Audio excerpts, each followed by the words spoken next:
Sir financial management जो है ये कितनी ज़रूरी है और एक अमीर आदमी के लिए ज़रूरी है या फिर गरीब आदमी उसके लिए भी ये ज़रूरी है? ये उस बंदे के लिए बहुत ज़रूरी है जिसके वसाइल कम हैं, उसका फाइनेंशियल मैनेजमेंट का होना बड़ा ज़रूरी है। देखिए जिसके पास बहुत पैसा है, वो भी अगर फाइनेंशियल मैनेज नहीं करता तो कोलैप्स हो जाता है।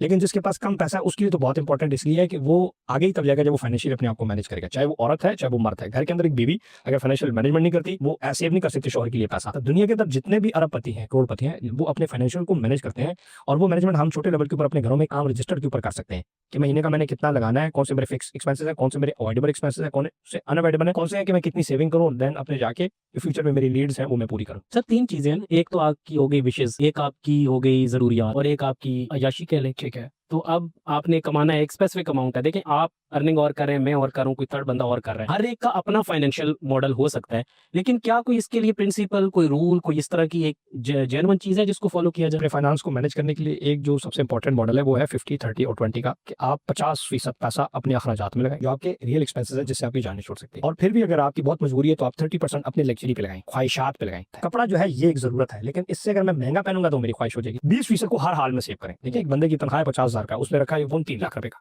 ठीक है। सो वो चादर से बाहर के पाँव निकाले में लोगों ने, हमारी तनख्वाहें हम अपने अखराजात बढ़ा रहे हैं, हमें अपने अखराजात कम करने पड़ेंगे और अपने एसेट बनाने पड़ेंगे, इन्वेस्ट करना पड़ेगा।